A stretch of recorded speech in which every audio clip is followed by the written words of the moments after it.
Hi, everybody. This is Thomas and Ashlyn Holder. We are the directors at Junior Camp, and we wanted to bring you a little more information, an update on what we have planned. We're excited to get the ball rolling, and uh, we are just pumped to have this week of camp, and we couldn't be more thrilled to have everybody there. Hey everybody, it's Josh and Chris, and we're back for another year at Senior Camp. We just wanted to get the four of us together and give you some information. So I'm going to start with, as you know, there's been a lot of anticipation about camp this year. It's been up in the air since about spring break. We really look forward to what the governor had to say. And then we had the heartache of hearing that Camp Hensel was going to remain closed for the year, but we were able to get it together and find a way to find another campground, and we've done that. And we just want to tell you that even under that, the governor and the state and the health department and the CDC have issued a lot of different changes that are going to be required this year at camp. And we're closely adhering to all those changes and taking them seriously. And we want you to know that if you've got any specific questions ever about these changes, you can always email us. You can reach out to us individually and then we're always available. There's a contact us section on our website. These regulations, Ashlyn's going to go over them. They're publicly available on the health department's website and also on the governor's Open Texas website. So here's a list of some of the changes that we're going to make at camp this year. First off, parents and guardians should monitor the health of their camper and, of course, not send them to camp if they exhibit any symptoms of COVID-19 3 weeks prior to camp. There's also, of course, an enhanced risk of campers being in direct contact with those over the age of 65 for 14 days following the end of camp. Every day we'll have mandatory temperature checks for both campers and staff, as well as a COVID-19 related questionnaire that campers will have to, answer yes or no to before engaging in any camp activities. If a camper develops a fever or answers yes to any of the COVID-19 related questions, that camper will immediately be transported to a COVID-19 testing facility. If they test positive at that time, all parents and guardians of all campers will be notified immediately.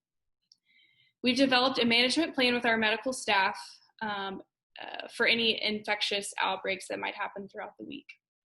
We're going to stagger the parent pickup and drop-off times. Parents will not be allowed to exit their vehicles during drop-off and pickup. There will be a staff member there to collect your child's possessions, medications, and transport them along with your camper to his or her cabin. We'll have counselors and other staff available there to help set up your child's bunk and anything else that they might need. We're going to make hand sanitizer readily available for all campers throughout the campground. Staff members will be chosen to frequently clean and disinfect commonly shared areas. We will not require face masks at camp. However, it's perfectly acceptable if your camper chooses to do so. There will be no self-serve buffet meals, and campers will sleep head to toe in their bunks. We will send out a few liability forms for you to sign to acknowledge that you understand these changes and the risks that are involved with them.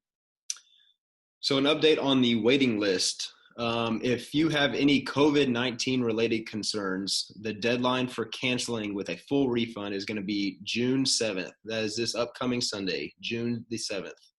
After that point, those on the waiting list will receive an email to notify you of available spots at camp.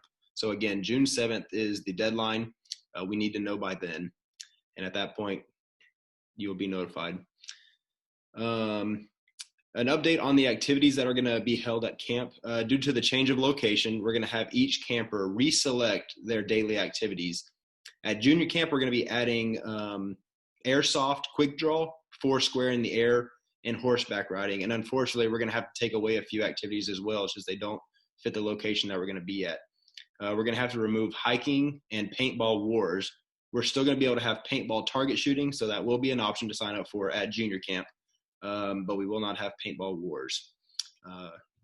Y'all want to update them on the Senior Camp activities? Sure. So at Senior Camp, of course, we're at the same location as Junior Camp, So no hiking and no paintball, but we will be adding horseback riding, which should be a lot of fun. So be looking for your email to re-sign up for your activities as well. Also, now we'll get to the cost. So the facility that we've chosen comes with a lot of really cool new amenities. A couple of them are a real swimming pool, no more swimming in the creek this year, horseback riding, air conditioning, who doesn't like a little bit of that, and meeting areas so we can have Bible class and different things indoors out of the heat. With those new amenities, though, unfortunately, it comes with increased cost. And the cost of the campground that we're going to be going to is actually 3 times the amount that we were paying at our previous location. So because of this, we are going to need to ask for an additional $25 per camper. We do feel that this is reasonable considering the upgrades in the facilities that we're going to, the activities that will be provided, and all of the facilities that are there. The goal, of course, for our camps is always to provide an environment for the campers to grow spiritually, to reconnect with their Christian brothers and sisters and friends that they haven't seen. And I think most importantly this year, to give them a little bit of normalcy that unfortunately they've been missing out on for so long. Mm-hmm. So we hope that isn't an inconvenience to anyone. Please be looking for a link to be sent to you in the next couple of weeks on how you can take care of that additional cost and provide that payment. We realize that none of this is fun. Some of, all these changes are not what we would put in the fun category, but it's the one way it's got to be for this year. We're really excited about putting on camp, and these small things are not going to get in the way of the best week of the year. And for those that choose not to be there with us, we fully understand. Again, we would ask that you please tell us by June 7th so that we can make arrangements for the others that can be there. And then for those that are going to be there, we look forward to seeing you for the best week of the year. See you soon. Can't wait to see you.